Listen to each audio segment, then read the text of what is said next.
NCBI Labs.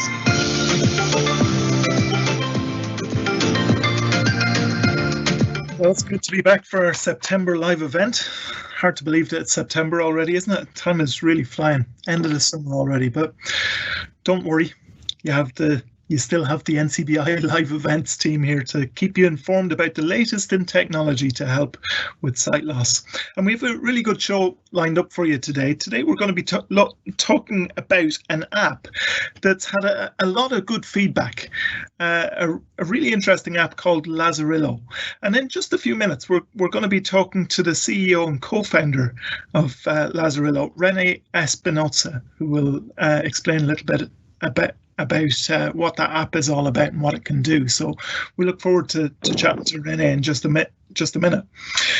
But now, one of the useful things for maybe an app such as Lazarillo or other apps that use audio prominently might be a good pair of headphones. So what constitutes a good pair of headphones?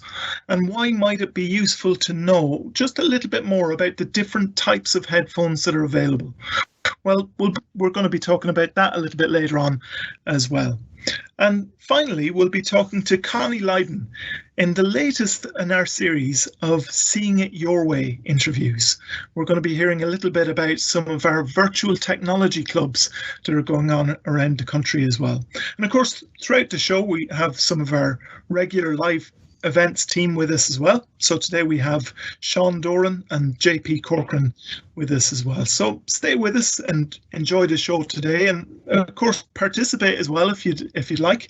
If you have any comments or questions, please do send them in and we'll do our best to include them in the show. And if not, then we'll make sure that somebody gets back to you with an answer afterwards. So if you want to get in touch, you can use the question panel on the right of your screen if you're viewing this in Teams, or else you can just email us in at labs@ncbi.ie. Now, first up, as we said, we're going to talk about the Lazarello app. And to help us with that, we're delighted to welcome Rene Espinoza on the line, all the way from Mexico City, I believe. You're very welcome, Rene. Hi, hello, Jude. Can you hear me fine? Very good. So hopefully everything is good there in Mexico at the moment. I don't know what way the COVID-19 pandemic has been playing out for you there. It's been a bit of a surreal summer for us over here. Yeah. Well, here is the same, I think. Things are open. I'm actually from Chile, so I came to Mexico for some traveling, but COVID stuck me here. So, but I'm okay. Okay. So, Rene, you're going to be talking to us a bit about the Lazarillo app. Now, if anybody hasn't heard of the Lazarillo app before, we're going to get a bit of a chance to get to know it a bit better. But can I ask you just first off, the name is kind of interesting. Where does the name Lazarillo come from?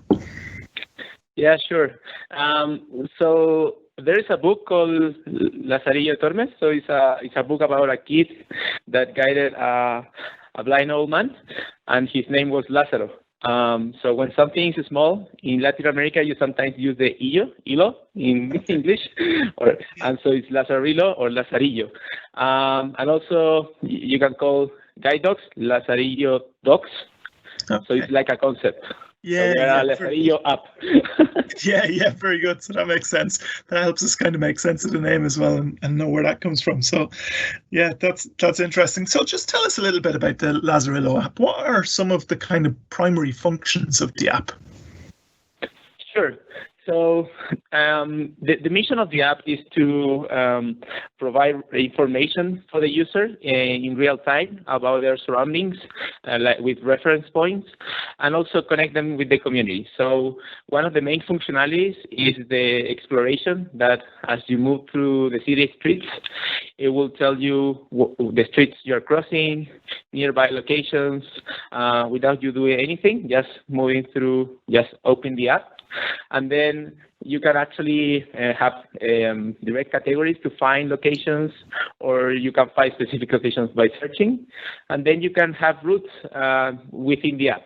So you can have a walking route within Lazarillo.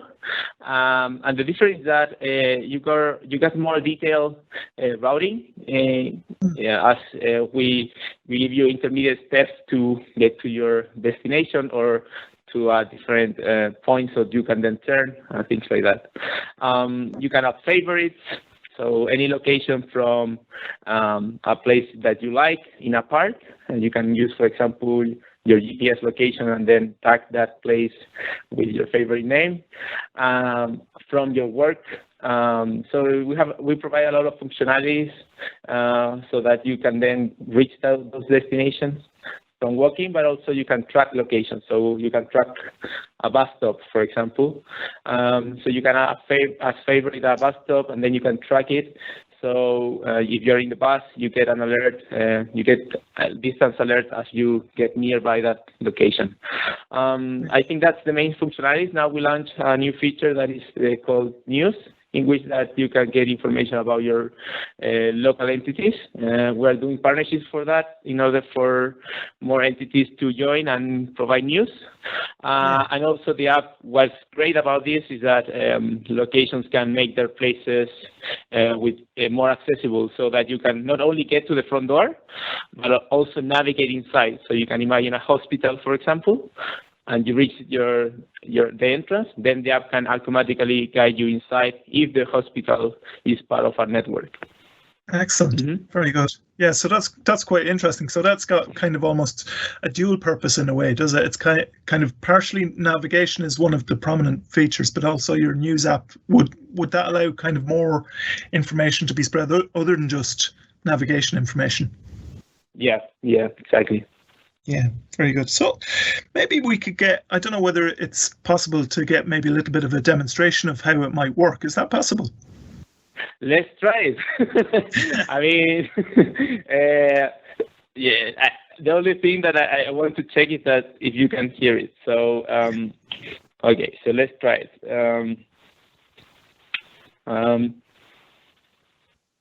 Do you hear this? Do you hear like a sort of... No? I can't hear it at the moment. Okay, so give me a second. I think it's going to be quite difficult because I have headphones, but let's try it again. Yeah. It's the phone. But I will try to do a small demo with it because as I just thought, I cannot hear you guys. So give me a second.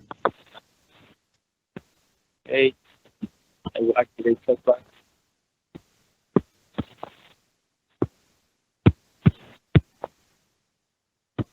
Okay.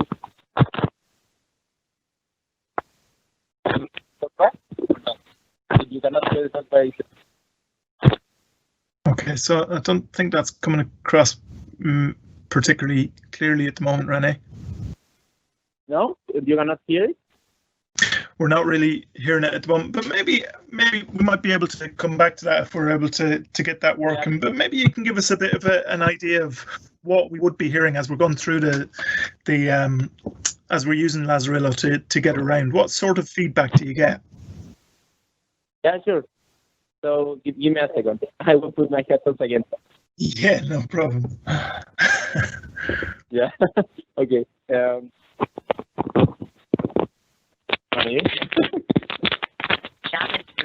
Okay.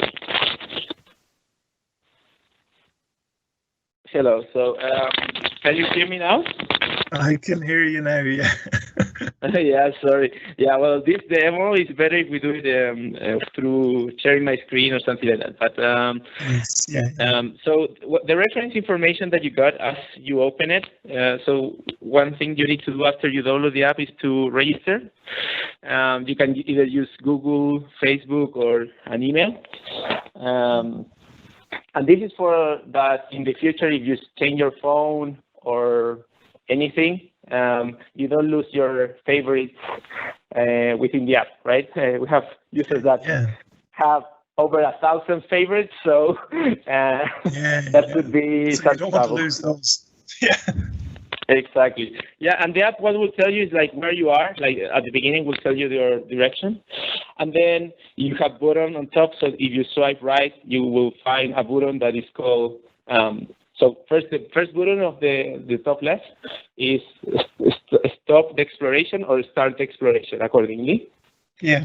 Then you find where I am. Then is the button to search for using text or voice. Then you have a button for filter out the categories for exploration. So you can actually filter out what you want to hear while you're walking or if you're in a vehicle. So how does that work? What way would you filter out particular things? Sure. So you go into the filter out options, and then you have two modes, walking mode and vehicle mode. So vehicle mode, and the app detects if you are moving in a car, and then will use that filter. So you can, for example, set that you want to hear public transport information while you're walking, all the categories actually. So banks and ATM, you can health, food, stores, arts and entertainment. So you can define what you want to hear. So you select them or unselect them, and the same for vehicle mode. So you can have different categories selected for vehicle or for walking. Is that clear? Excellent. Mm-hmm. Yeah, very good. Very good. So let's say I'm walking down the street then. I'm going to use Lazarillo, and I'm walking down the street. I want to find maybe, I don't know, a bank facility or something like that. So what would be the process that I would go through to be able to do that? Sure. So for something that you're looking for that is quite nearby, you can think of 2 kilometers away. You will open the app and you will go to the category section. And then the category section is like this: events, so recently announced, events, accessible locations. Those are locations that we have added and are verified by us. Transport, banks and ATM, health. So banks and ATM, you select that, and then it will find you the nearby bank. It will provide you a list of nearby banks and ATMs, and then you can select one and either get a working booth, or you can track that place. Both works. Yeah, I prefer doing the working booth. It's more detailed. Right. Yeah. And then it gives you kind of particular directions. Does it tell you to kind of go straight ahead for however many yards, or how does it feed back that information to you? Sure. So when you do the walking route, you actually in that same view you have access to the instructions, but also to the exploration functionality. So you can either keep it on, right? So as you move and you get the routing instructions, Lazarillo will also provide you the reference information with exploration on, considering your filters, right? Yes. So you will be getting a mix of instruction and also reference points. So for example, it will tell you walk 100 meters to the north in front of you, and then turn right. And as you are moving that 100 meters, you cross, for example, an intersection, the app will tell you that. And if you're crossing a restaurant and you have selected the food category on, it will announce you the restaurant also. So, and then if you don't, for example, by chance you don't want to have the exploration on, in that same view, you can, on the bottom right, you can stop it and then just get in the routing. So you have control of what's going on, and the difference is that the messages are coordinated, so it will not interrupt themselves. Maybe other apps that can provide you audible assistance will use Google Maps for that, and then Google Maps and their app will talk at the same time. In this case, it's all coordinated, right? Yeah. Actually, that's quite an interesting, probably quite an important thing to mention as well. So if you're using something else that uses audio, let's say somebody is using VoiceOver, for example, do those two things kind of coordinate between each other as well? Yep. So here I have a suggestion, for example. So in iOS, the app, the VoiceOver and the voice of Lazarillo will not crash. you will hear Right. in different tones. In Android, if you have the same voice, so in Android you can actually define the voice of Lazarillo to be the same as the one of your voiceover. That could be the same, Yes. right? It's possible. Yeah. We suggest you don't do that. We suggest you use different voices, because then they can talk in parallel and it's easier to hear. Yeah. But if you by chance only have one voice and select them both for Lazarillo and then for voiceover, I mean, in this case, talkback, Yes. the app will wait for the voiceover to finish and then it will talk. Okay. Yes. Yeah. Because Yeah. if you So have the I can understand same why voice, you suggest. yeah. Yeah. I can understand why you suggest different voices on that. It's just that bit easier to kind of distinguish which is the routing information, isn't it? Yeah, and then and also because the app then don't need to stop. But if you're using the same voice, we need to stop because currently it's not possible to talk with the same voice in parallel. Yeah, very good. It's interesting just when you were mentioning there about the exploration function.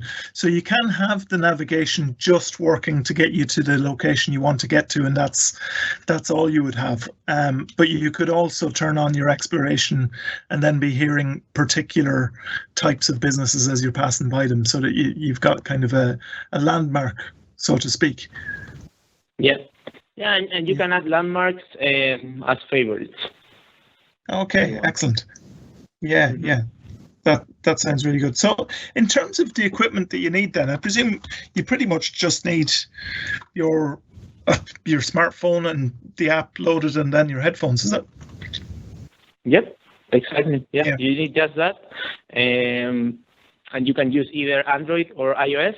And of course, the app is free, so no worries about that. And as I said, you can add as much favorites as you want. And that's and we're always creating new features. We always talk with our users. We always hear feedback, and sometimes we take a little bit more, but we always hear and answer back. Yeah, very good. And where is this app available? So it's available in Ireland at the moment, anyway. We can verify that anyway straight off. But if somebody was if we ever get to go away again, will we be able to use this in other places as well, other countries? Yeah, mostly every country. So we have quite some users in 45 countries already, organically. We have a big community of users that uses in Latin America, North America, Africa, even Asia, Europe.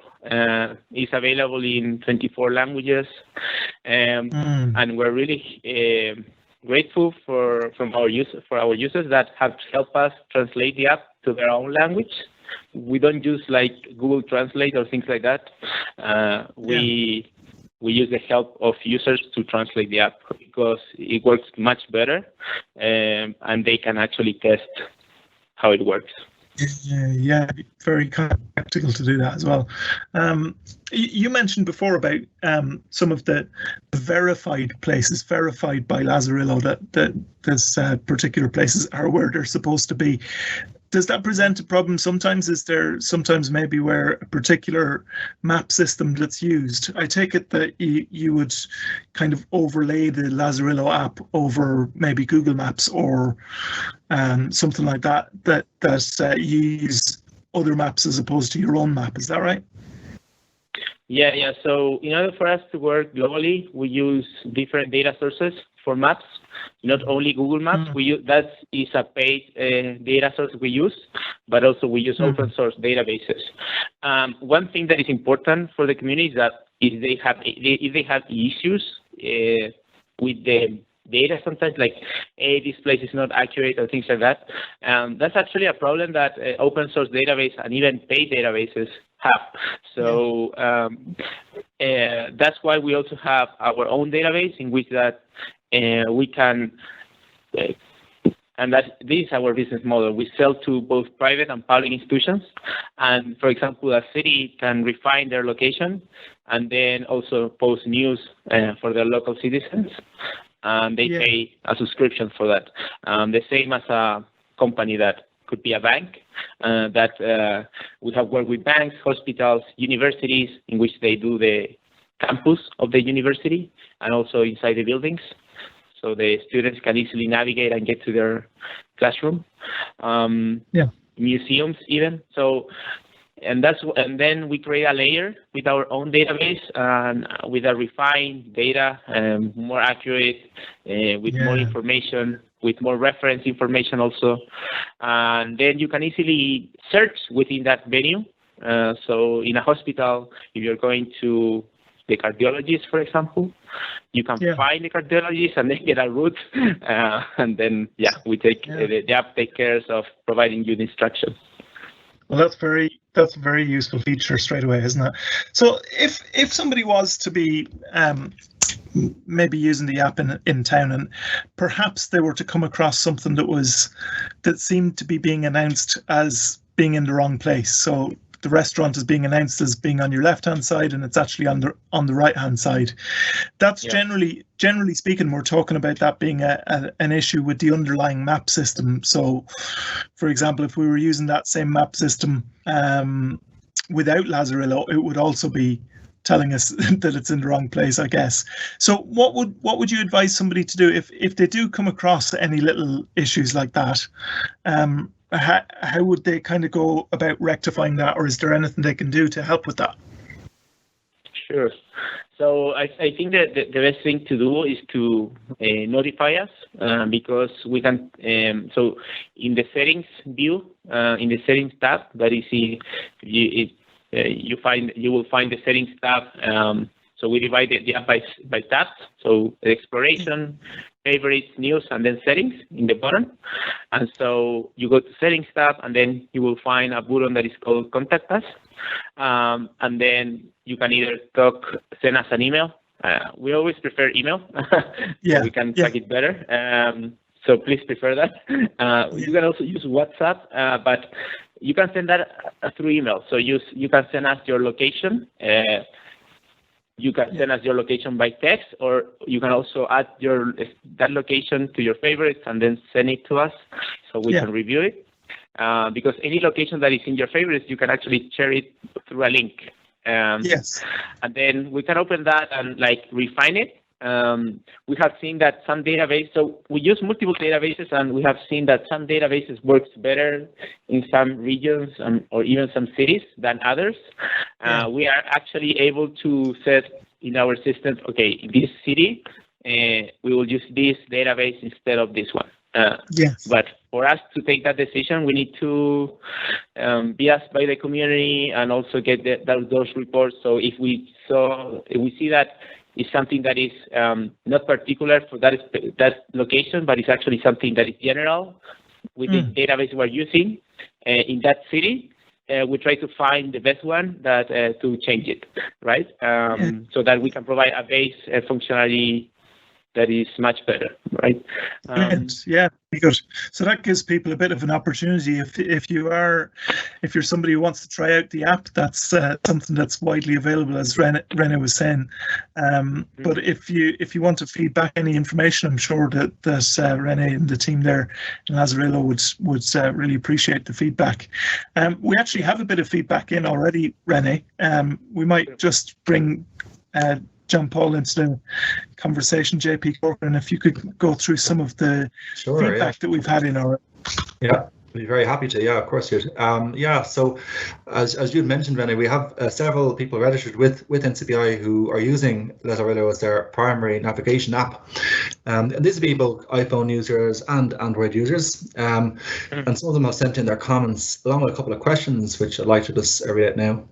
The first comment came in from Cornelius Dunn, who's from Enniscorthy. He said, I find Lazarillo to be a great navigation app. I often use it to give me directions to places in my local town, including the post office and nearby shops.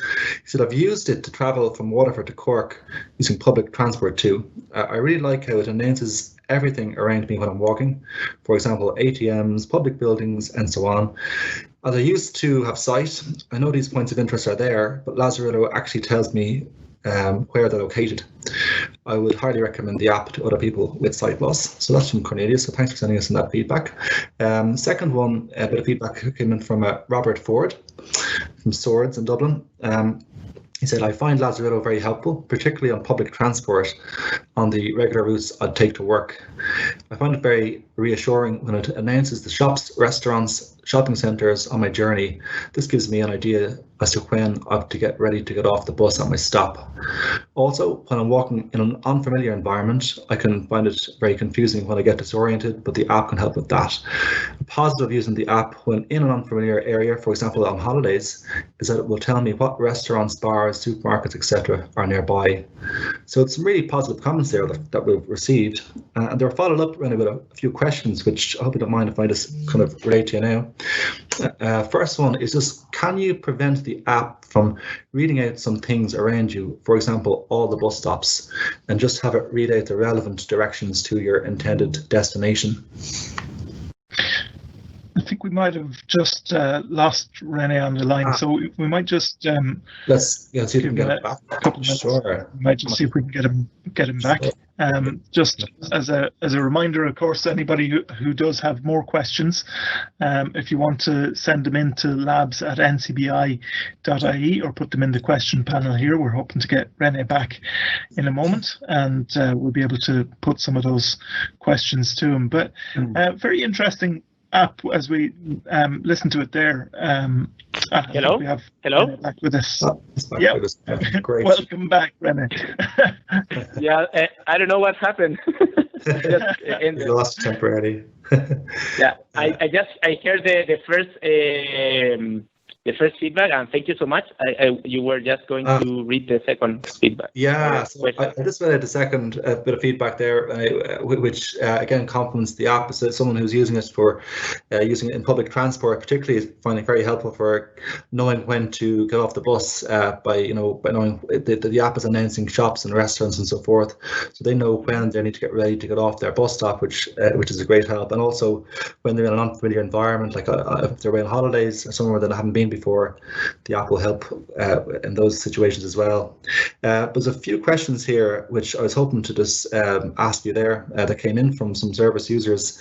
And the first one is, can you prevent the app from reading out some things around you, for example, all the bus stops, and just have it read out the relevant directions to your intended destination? Yeah, so you that if I understand right, that question is for public transportation, right? If you're if you wanted to do a route, and then you only want to get the bus stops that are relevant within your transport. Yeah, exactly. I think that's the case. So yeah, we actually are working on a routing for public transportation. So we have the walking route within the app. The routes for public transportation. Currently, you will use either Move It or Google Maps or Apple Maps, and we know that sort of apps.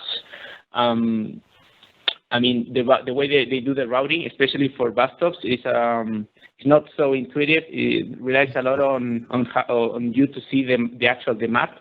So we're working on that so that you can actually go from point A to point B with the public transportation. And in that case, yeah, you will have the ability, as the same in the walking route, to stop maybe the exploration and only use the in this case, the public transportation route. Okay, great. Thanks. Another question that came in: is it possible to speak the destination into your phone? Yeah. So when you currently, if you tap on the search button, you can dictate the direction. We are working also as a part of a program that we're being helped by Microsoft on a sort of more voice interaction, like so you can talk with to Lazarillo and get answer, an audible answer, and then like continue talking and maybe search. Those are actually new features that will hopefully be available next year. Yeah. Oh, that's fantastic. Okay. Another question, Rene, is can you use Lazarillo indoors? So, for example, walking around a shopping center or a busy airport? Yep, you actually can, but we need the shopping center and the airport to be in our network. We actually, so one thing that the community can do is that ask for it. We always said, like, if you can ask, that's better because then the business can see the need. So yeah, we actually are able to implement in a shopping center, and we actually implement in retail stores. So, for example, the app guides you to the sports section, and then so please imagine this. Because there are actually some hidden functionalities that are not available everywhere, are available sometimes in places that we make accessible. So one functionality, for example, is that you are in this retail store. You said, okay, I want to go to the sports section because I want to find some shoes or whatever, right? Yeah. So you get the route, you get to the sports section, but then you need to find the shoes or select which color you want and all that, but there's no one there. Yes. So you can actually, within the app, in that place, you can actually get an assistant from the retail store, and then the assistant will check the back of your phone camera and assist you to select whatever you want, and then so you can easily pay by yourself. Great feature. Like that you can do. Okay, so to a degree then, Rene, you're kind of reliant on people to contact you if they want a particular building, to be able to navigate that indoors. Is that right? So you're kind of reliant on the community to contact you as well to give you feedback, that kind of thing. So that would be the business, someone like a person from the business, in this case from the retail store.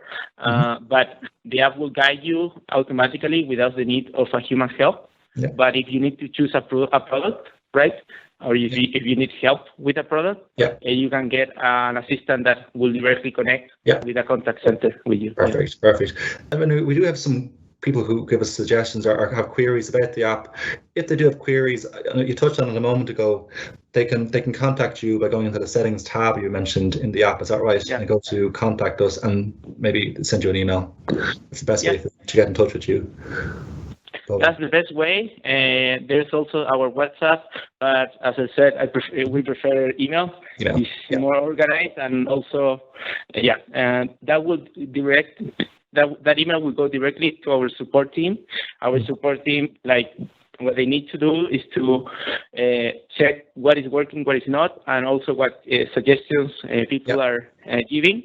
And that goes directly to me and to the developer team. Yeah. So, you cannot get this more straightforward. That's great. Thanks so much for answering the questions. And thanks, JP, for bringing that feedback to our attention as well. That's really good and interesting feedback there. Interesting app, definitely. Rene, just before we finish up, you mentioned about obviously that subscription service in relation to organizations and institutions, but does that mean that somebody, if kind of the everyday user wants to use this app, is there any subscription? Is there something that they need to pay for in relation to that? No. There's no subscription for the user, and the user can use the app for free. That is because our mission is to provide free access. And so we charge. We also do have a non-profit program in which a non-profit that is helping people with disabilities and providing workshops, things like that. They can be in the app and publish news for free. Actually, we did. So for everyone that is in the call, one of the things we wanted to show in the demo is that we actually mapped the NCBI, the location, and we had some services as an example, right? Of course, we then can refine that And also we post news from your website that you can find now in news, and that is from the NCBI ADAPT program. So yeah, that's to show the possibilities, and our goal with this is that we can extend and help institutions to reach more people. So if you're doing a great thing, we want to support you. But for businesses, actually we sell to them, and we sell in countries that regulations are not, I would say, are not so good in terms of accessibility. But we have managed to sell business-wise. So we create business case for the company, for the bank, for the hospital, and all that, and that has made sense even in countries in Latin America where regulations are not so good. So we have great hopes that as we're scaling this platform, we can hopefully be in Ireland soon. And that makes it great for the end user who downloads the app to be able to access something like that for free is great. Very good. So thank you very much, Rene, for joining us today. It's been really interesting talking to you and just hearing a bit more about the Lazarello app. And obviously, if anybody has any queries, as was mentioned, you can contact Lazarello by email there, as Rene mentioned, or you can get in touch with labs@ncbi.ie as well if you're having any trouble, and we can help you out as well. So thanks again, Rene. Appreciate you joining us today from Mexico City. Yeah, thank you so much, and thank you for all the feedback. We're really grateful. The only way we move forward is with the user support and the support of organizations like NCBI. So thank you so much, and happy to talk again. Yeah, good stuff. We look forward to that. Thanks again to Rene Espinoza, who's the CEO and the co-founder of the Lazarello app. So that's a really interesting one to talk about, and we'll have the opportunity as well. If you have any more questions there that you want to send in, please do. So now we're going to move on to just our second item for today's live event, and it kind of ties in quite nicely actually with what we were talking about there, because on this week's What You Need to Know section, we're going to be talking about headphones. One of the pieces of equipment that Rene spoke about there with the Lazarillo app obviously was a pair of headphones, but obviously there's plenty of other applications where somebody might need to get a good pair of headphones. But for some, maybe a pair of headphones is actually quite a simple thing, maybe a bit of a difference in sound quality, maybe just the difference between wireless and wired headphones, and that might be all we kind of know about headphones and the different uses for them and the different strengths and weaknesses of different types. But actually knowing a bit more about the types of headphones that are out there can be quite helpful when choosing the right pair. So what is there to know about them? Well, Sean Dorn is with us today as usual. Sean is going to help us out a bit with this. So Sean, maybe just while we're talking about headphones, what more is there to know about them? What different types are there? Well, like you mentioned there, Jude, like we have wired headphones, we have wireless headphones, we have Airpods, we have all sorts of Bluetooth devices, we have ones with audio pass-through, and we'll discuss ones with bone conductive technology, and maybe even different augmented reality technology in terms of sound space, which we can discuss also. So with phones now, a lot of phones don't have audio jacks on them anymore. Yeah. So you either need an adapter for your existing headphones to use them, or you need a Bluetooth headphones. I know a lot of people have got Airpods. We talk to a lot of service users in NCBI who use Airpods and find them extremely useful. But when we were talking about the Lazarello app there, and you're writing about, you mightn't want your ears blocked with audio feedback when you also want to hear traffic. So that's where like bone conductive headphones come in, and bone conductive headphones works through vibration. So you might have heard of people with a cochlear implant, and they would be bypassing their ear canal, and it would actually this type of hearing aid would vibrate on the back of your ear on your cochlear. which would be, those vibrations would be translated into sound. Your brain would interpret them the same way an ear would. And so with the bone conductive headphones, they either sit on the cochlea or they sit in front of the ear on the cheekbone, and they would vibrate, creating basically your ear will interpret, your brain will interpret it as sound the same way an eardrum would. And that's really beneficial for when we're out and about with mobility apps like Lazarillo.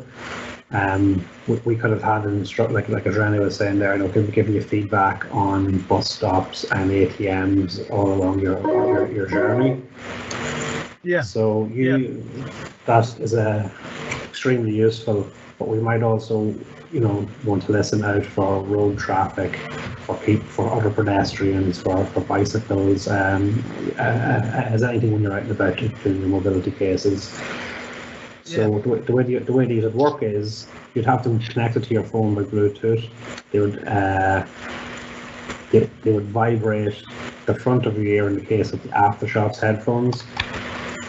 And you would hear all the commands, like from voiceover or music or anything that sounds coming out of your phone would be passed through to these headphones. But your ear would also be free to hear external sounds.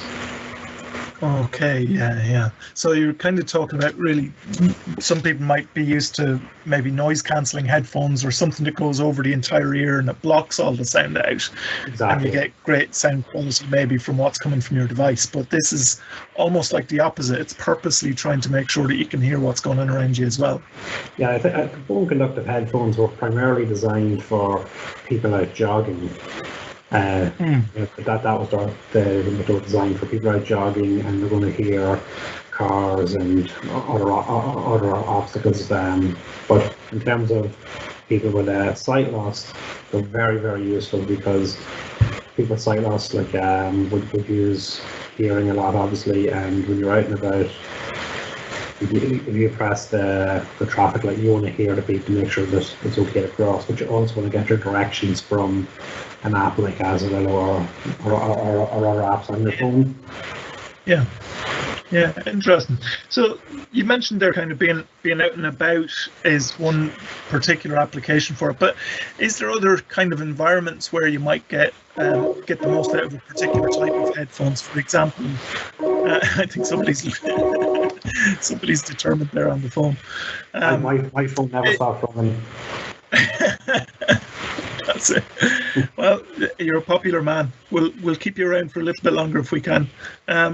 Just in relation to the different environments that you might get the better benefit from particular types of headphones. So, for example, school or work or anything like that, is there anything that you'd recommend or any particular use out of some types of headphones?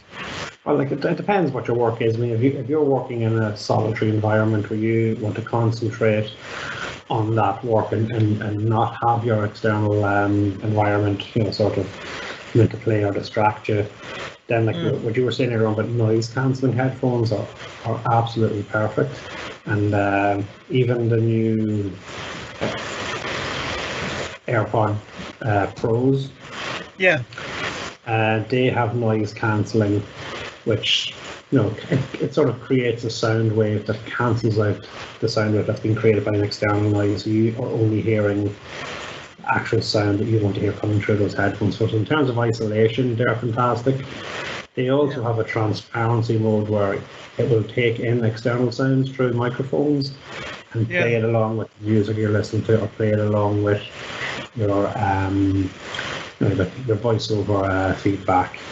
That can be quite useful, and they'd be better in terms of music quality compared to the bone conductive headphones, which you can use them for music, but it's not ideal. But they're much better for out and about. That's like a trade-off between them two. And comparatively, if you work in an environment where your phone was ringing a lot, you're doing a lot of work on the computer at the same time, or you're using your iPhone a lot. Yeah.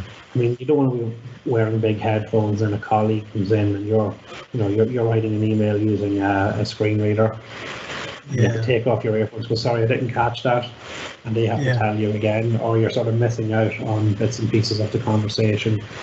So you could wear bone conductive headphones. In that case, you're continuing to do your work, you're getting all the feedback from your screen reader, and you're still able to hear your colleagues around you. You're able to hear your phone ringing. You don't have to take off your headphones to put on or to answer a desk phone. Yeah. And just that function you described a moment ago of taking in external sounds. Now, this is not the bone conductive headphones, but was that the audio pass-through? Is that what you were describing a moment ago? A lot of headphones would have audio pass-throughs.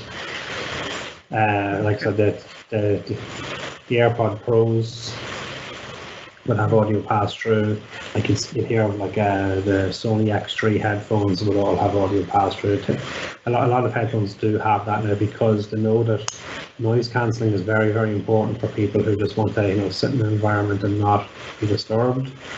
But also, likewise, like, you could be on a bicycle, or you could be out with your guide dog, or you could be out with your long cane, and you'd also like feedback from the outside world coming in.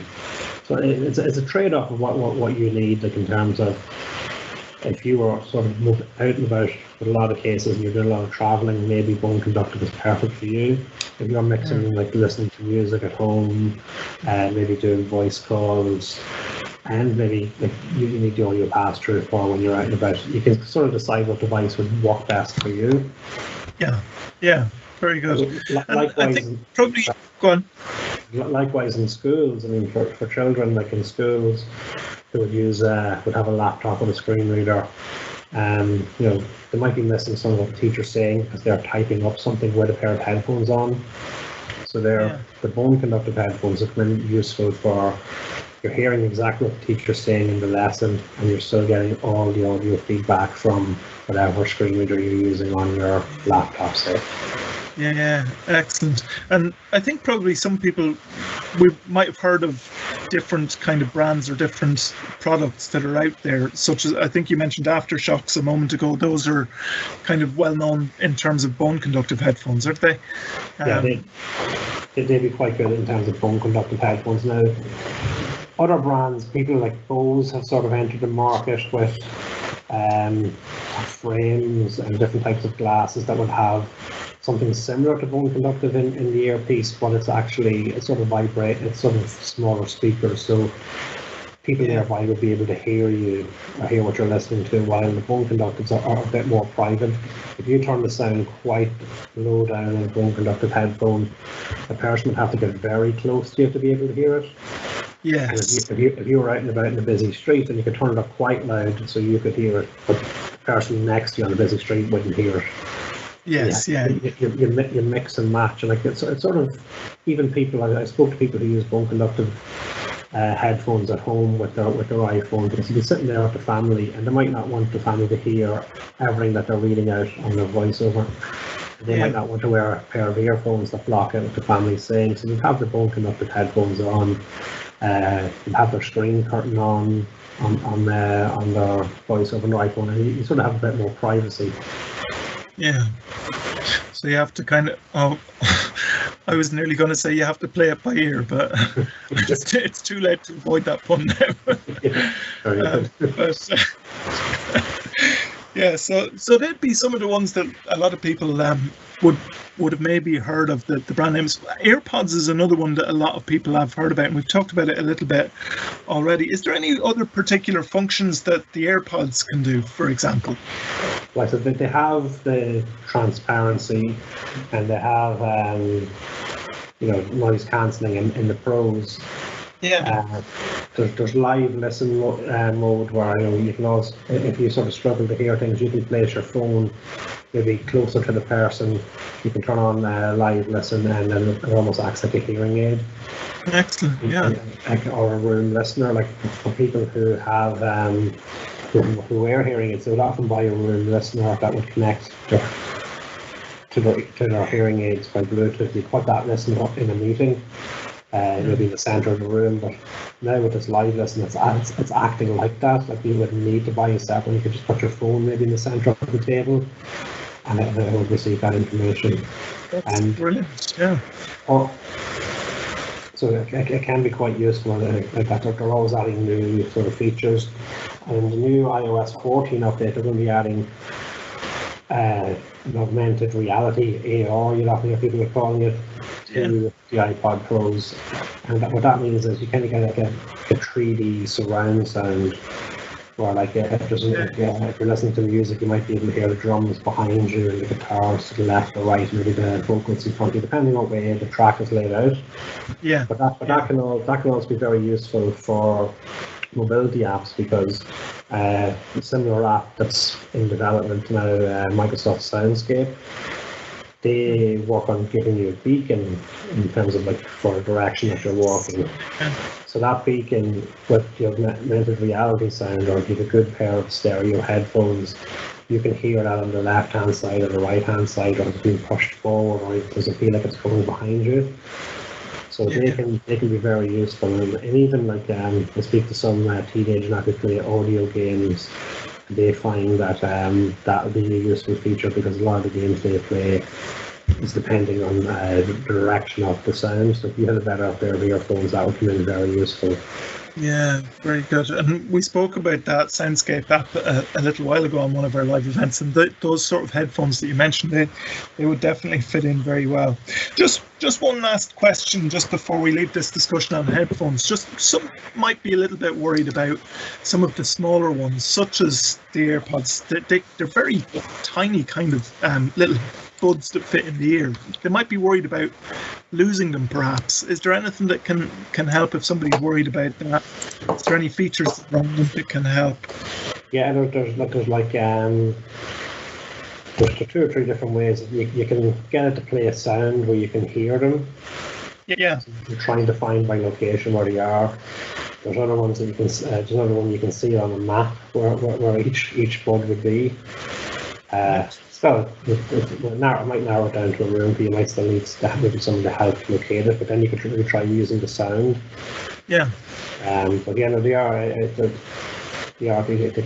be quite easily to lose, but I haven't met anyone who's lost them yet, because they're so useful and so precious to people that hasn't happened. Yeah, very good. Thank you very much, Sean. Appreciate that. Good to be able to have a bit of a chat about headphones, because they are such a useful tool. If you get the right set of headphones for the environment that you need them for the work that you're doing, for the activity that you're involved in, it's great to have the right set. So thanks for joining us and for talking about those, Sean. Okay. So now we're going to just move on to our final section for today. We're going to move into this week's Seeing It Your Way piece. Now, this week we're talking to Connie Lydon, who's one of a growing number of people around the country who are involved in our virtual technology clubs that we mentioned at the start of the show there as well. They're taking place around the country. We're going to be talking a bit more about them in one of our future live events. So if you're interested in them, we'll be having a bit more of a discussion in one of our future live events. But for now, let's just have a listen to how Connie has used technology to help her with her sight loss. So I'm delighted to introduce Connie Lydon, who is a service user with NCBI up in Mayo. You're very welcome to the show, Connie. Thank you. So Connie, just maybe tell us a little bit about your experience of sight loss, a little bit about your background as well, maybe. Right. I lost my sight 15 years ago while I was pregnant with my second daughter, so life was very busy for a few years, adapting to that and getting my independence back with the help of the NCBI. And my motivation, I've managed and I've done really well. I've never looked back, in fairness. So what was the eye condition? I had a brain tumour. Okay. So it was sitting on the optic nerves and damaged that, which is irreversible. So yeah. Taking a bit of kind of getting your head around. It did, but I think the fact that I had a 3-year-old and then a brand new baby, I didn't have time to think about myself really too much. Yeah. Yeah, and I'm quite a positive person, so I'd be looking at moving forward the whole time. Try and live life as normal as you could. Yes. And you can, believe it or not. Yeah. And had a bit of fun along the way. Yes, there were sad days, obviously, but delighted to say everything's good. Yeah, very good. And you were saying there about kind of keeping yourself motivated a minute ago as well. Was that kind of one of the one of the challenges at the start. It was, yeah, absolutely. And I suppose, seeing other families with their children, I want to be able to do the same thing with my children as other people could do with theirs. And also to have a bit of my old life back as well, Yeah. And, definitely that kept me motivated, and great husband and 2 fabulous girls. So it's been good. So tell us a little bit just about your kind of day-to-day routine. Sounds like if you've got a young family, you've got a busy routine straight away. Yeah, I suppose you have to school in the morning, getting everybody up and making sure everything's ready, lunches. While they're at school, I go to the gym for the last few years, 3 mornings a week. Very good. And then kind of back in time when you're into them coming in from school again. Dinner, and then just after school activities like football, which there is again, thankfully. Yeah, when you say kind of having a normal routine, you're dead right. You're kind of living in a normal kind of lifestyle at the moment. It hasn't stopped you. Your sight loss hasn't stopped you at all. By the sounds of it. No, I think I'm living a dream life at the moment. I get to gym, a lot of people can't. So. To have my coffee mornings with my friends, it's a busy house, Jude. Yeah. It's we just had one girl just do her leaving cert, got her results today, so that's another new chapter, So hopefully she did as well as she wanted to do. She did. Yeah. So my job is done. yeah. That's it. Very good. So tell me something. Obviously, we're quite interested in the technology side of things on our live events. Have you found this over the course of the last, did you say 15 years? 15, yeah. Was technology a big part of you being able to kind of adapt to sight loss? It was. The first thing I embraced was a phone, a Nokia phone, which I still have, but I'll explain that later. I'm very happy with my Nokia phone. It was great. It was great to send a text message and communicate again, and I arranged the night out with the girls and stuff, just so much easier. And then I got a laptop also, so it's great for doing emails. I use Guide, which is a very basic package, but it was a great starter to get used to how things work without sight, because I would have been used to using a computer with sight, so I find that great. Again, for exploring the web, but obviously things have moved on a lot. I'm now using an iPad, which is fantastic, and getting grips to that. I think I'm only starting to move on with things now because the house is so busy and the girls, while the girls are growing up, I didn't have time to throw myself into it. Yeah. So, now is my time. So is communication kind of the main thing that you get a benefit out of technology with, or have you used it much in terms of maybe the voiceover or the magnifier options or anything like that? It's been the voiceover, and the magnifier doesn't really work for me. I have a limited bit of sight, but the magnifier wouldn't work for me. But the voiceover works brilliantly. Yeah.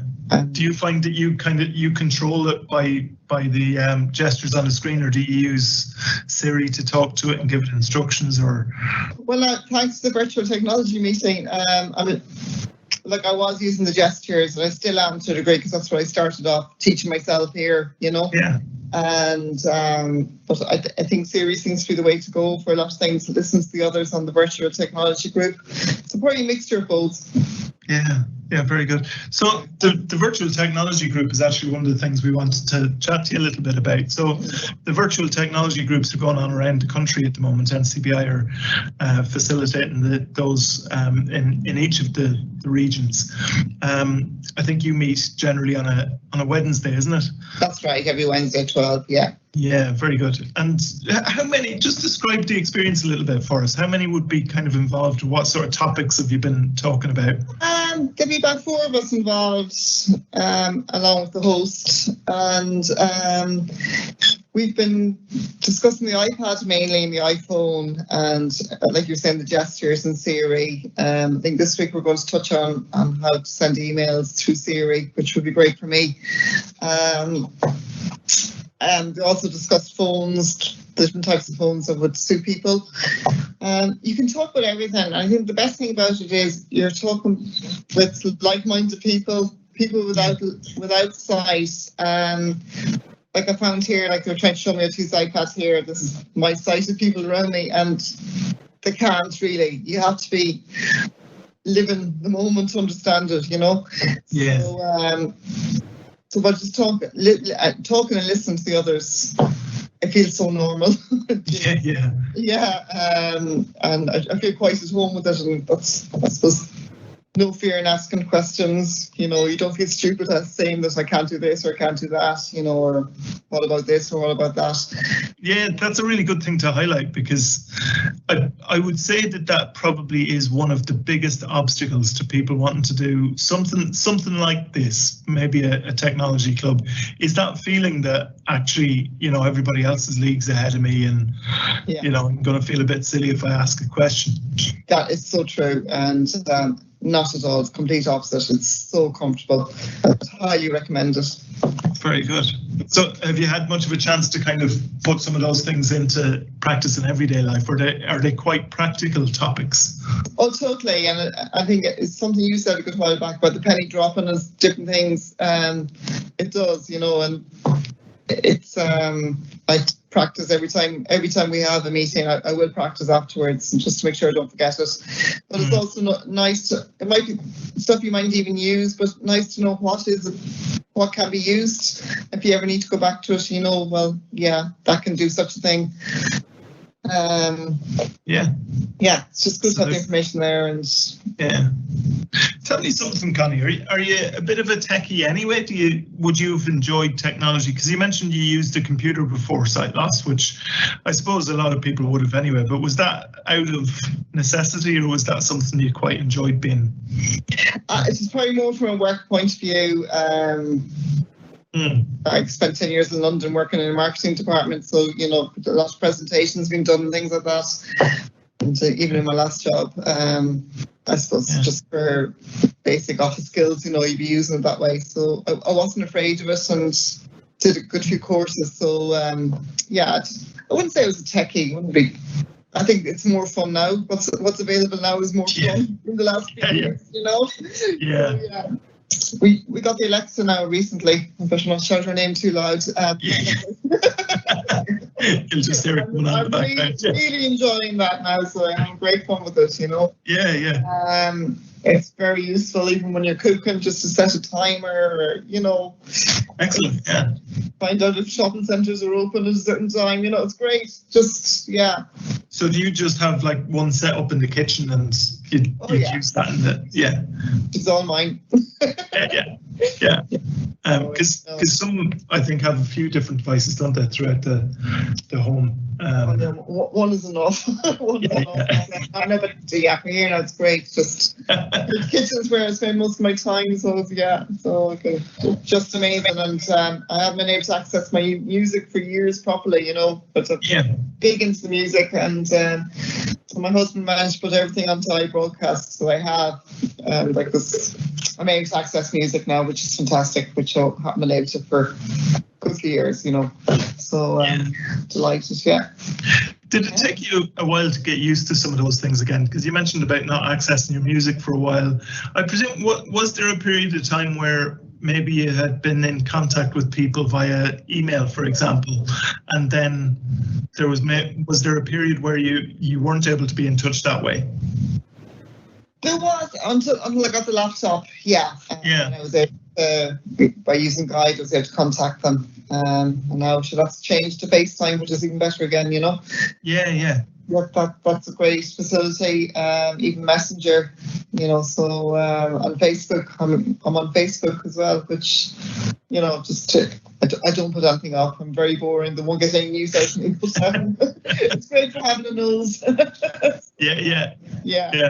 And the communication side of it is a massive thing, isn't it? To make sure that somebody isn't isolated. Oh, totally. Totally, yeah. It's a great way of keeping in touch with people. So definitely embrace it from that type of point of view. I'd imagine that must have been a great thing when, particularly if you hadn't been able to access emails for like a considerable time, to be able to actually get that back again and to be able to communicate with people in that way. It's kind of it makes quite an impact on you, doesn't it? Oh, it does. Absolutely. Yeah, absolutely. No, I wouldn't be afraid of it, but I definitely had to keep up to speed because it's changing so fast. It surely is, yeah. You're talking to everything now, Yeah, absolutely. Yeah. Did it take you much time to kind of make that transition? Because you mentioned you have like your Nokia phone still. Is there something that kind of holds you back from getting a smartphone, maybe an iPhone or something like that? Or are you quite kind of happy to have the balance of having the iPad to do some of those things? Absolutely. I think the balance at the moment of like us a bit more acquainted with the iPad. I think that's a good training session for the iPhone. Because that's probably what I would go for. I just feel the Nokia is grand when I'm out and about because all I need to do is send a quick text. Probably my personality too. If there's too much going on, I get into it. I'd probably end up doing the wrong things. The Nokia is just so simple to use at the moment. But no, I can see myself moving forward in time, I promise. But at the moment, it just suits me if I get familiar with the iPads, and which I am. Just a couple more things before I make that transition. So what was it that kind of prompted you to get the iPad in the first place? Because that must have been a bit of a step as well. If you kind of had the old technology in terms of the phone, it's quite a jump to an iPad. It is. I suppose the voiceover feature on it, and I just felt it was a simpler tool as well for looking up on the internet. It was easier to use that way. Yeah. So I suppose it was ready to embrace it, Yeah. Yeah, I just felt it was time to move forward. And it is a big jump, all right. Yeah, from one extreme to the other. And to be fair, that is quite a thing anyway. That you reached a point at some point where you just do feel the need. Okay, now is time to move ahead and sort of learn something new that can be helpful. It is, and I think it's the time thing. The time in this house, as like I said, it was a busy house, still is, but it's more manageable now, I have a bit more time that I can call on my own time, Has there been any part of the kind of whole experience that's maybe surprised you a little bit, that was either maybe a little bit more difficult or a little bit less difficult than you expected it to be? Oh gosh, I suppose with the iPad, there's just it's like a whole computer, isn't it? Yeah. That's what I found, and gosh, what am I meant to be doing here? You can train so much, and then you have to kind of find your own way around and ask questions again. There's so much to take in. Yeah. And I was probably trying to do too much too soon. Right. So that's why I find the virtual technology group great. It's information overload really, but it's fantastic. There's so much out there, and I just. Yeah. Yeah. And it's good to have that kind of regularity, isn't it? When you've got like something that's on weekly and you're able to just be able to ask the questions that you need to ask to help to progress. That's quite an important thing, I think. It is, and to keep it up and to practice what you're taught every week as well, Yeah. It's definitely. So what else is there planned for the technology groups? Has there been much discussion about what you're going to cover in the future? No, there hasn't. We just week by week, and it's it mightn't go to plan. Somebody mentions something, and it'll take another way forward. Yeah. Also, and it's nice and relaxed that way. Yes. Yeah. Well, that's good as well to kind of give you the freedom to talk about the things that you actually need help with as well. So if you were kind of talking to somebody else who was maybe only just gone through the experience now of kind of maybe they've had recent sight loss, is there any particular advice that you would give them, any particular help that they could look for, anything that you've learned over the last 15 years that you kind of feel is a really useful thing to share? I think to keep in touch with you, definitely, and assess what you need yourself and move forward from there. You don't have to be doing everything at once, and the help is brilliant. It's so normal when you start talking to the NCBI and the technology groups. It's just so normal, not to be afraid of it. I suppose people with sight loss, there's an acceptance period as well. That yes, yeah, like life is going to be different. That can be hard to accept, and you just have to take your time with that as well. It's yeah. Very good. So thank you very much, Connie. Appreciate all your comments today, and I'm sure that the insight that you've given there into the technology clubs as well is something that will be quite helpful to anybody who's considering being able to join up with those clubs as well. So thanks very much again, Connie. Appreciate that. No problem, James. Thanks for asking. Take care. Bye. So our thanks again to Connie Lydon for talking to us this week. It's always good to hear different people's experiences of how they've been able to use technology to help them through any sight loss issues as well. Obviously, if you heard about the virtual technology clubs there, and it sounded like it was something you might be interested in, you can get in touch with your local technology trainer, or you can contact us at labs@ncbi.ie, and we'd be happy to help you out as well. And we're going to talk about that a little bit more on one of our future live events as well. Of course, if you want help with any of the things that we were talking about on today's show, or any other pieces of technology that can help you, you can contact the Labs team here. You can call us from 9 to 5, Monday to Friday, on 1850 92 30 60. That's 1850 92 30 60. Or of course, you can always email labs@ncbi.ie, or if you want to avail of wider NCBI services, you can call 1850 33 43 53. That's 1850 33 43 53, or you can email info@ncbi.ie.